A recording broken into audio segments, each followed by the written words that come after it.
It really takes something for the truth. It takes something to have us be here and meet here. So this is what I shared the other day. So many people want the illusion of freedom, the illusion of being awake, the illusion of peace, the illusion of stillness, as though it will remedy the unwanted, the unexpected, the painful, the circumstances of life. It's not stillness instead of pain. It's the willingness to be still here with it all instead of suffering. This is freedom. So we find that it takes something, as I said, to have us be here. It takes something to have us meet. It takes something stronger than the peripheral of life for the truth. The truth is not convenient, as I said to you before. The truth has its own timing. It's not your timing. So we have this idea that we can fit truth into our schedule. So does it work? Does it fit into our schedule to meet on Sunday? Does it fit into our schedule to meet in the daytime? Does it fit in our schedule to meet in the evening?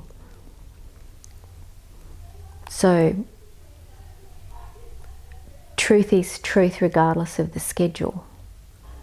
Regardless of whether you've got something else on, life is revealing already.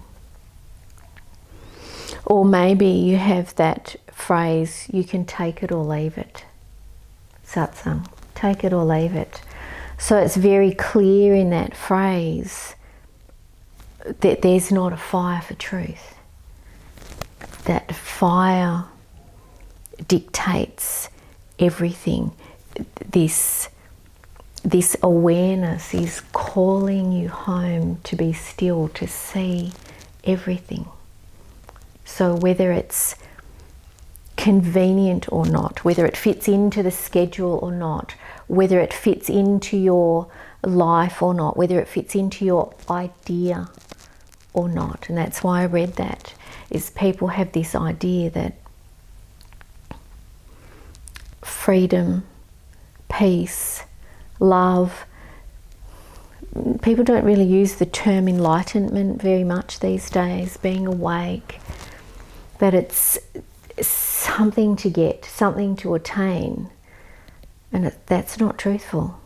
It's the willingness to be here no matter what, wherever you are, whatever's going on, to be still and meet what's here and then what's deeper. Otherwise we're lying to ourselves and still distracting. So, you know, this, for example, nearly everyone has one, and they're distracting.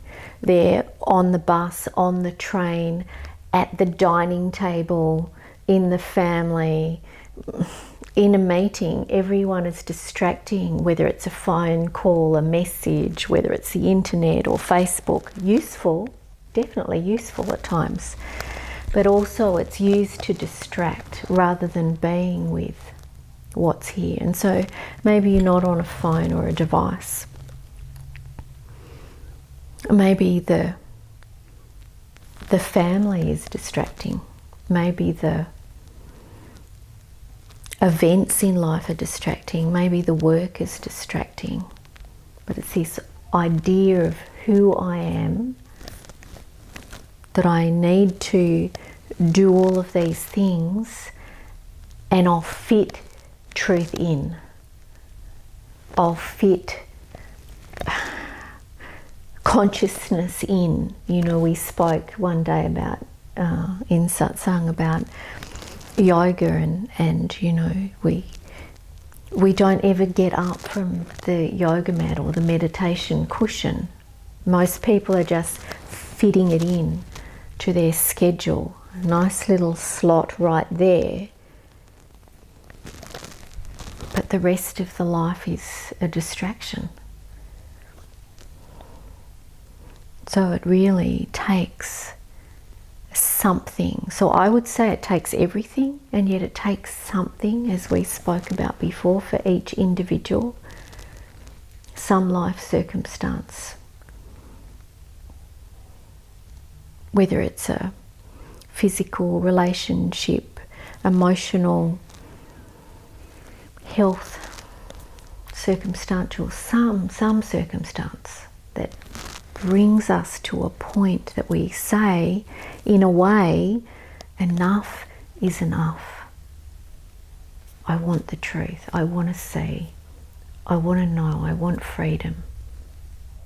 I'm thinking of Anita Moorjani is a woman who had a near-death, well, they call it near-death experience.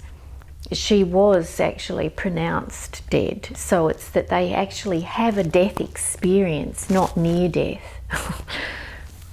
But something occurs where they come back to life, and it's a bit like that. The truth is like that. You can't unknow, unsee the realization of what's true, the clarity of what's true. You can fight for the lie or surrender to what's true, because you don't have to fight for what's true. I was just reading a bit of news this morning, and it was a TV guy in England, and he said the most significant event that ever happened in his life was when somebody stabbed him. Yeah. And he said when he hears people complaining about this or that, he said, I'm just glad to be alive. Yeah. And so whether it's that, whether it's a physical trauma like the stabbing, or a health condition or issue, or the death of a loved one, the death of a child, or we have this wider view if we allow the event to teach us, to show us the truthfulness of it, to point us. Yeah, because somebody else could be stabbed and ignore it and suppress it and drink it away, or become strong over the top of it. But how beautiful. I'm so glad to be alive. Yeah, the preciousness, because in the scheme of a life, it's so short. The body is born, we breathe, and we die. The body, the form. And it takes different amount of time, whether it's a moment or a week or a year or 17 in the case with my son, or in our 80s, in case of a lot of our parents.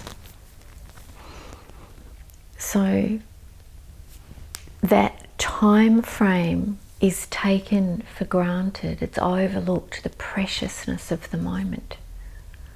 And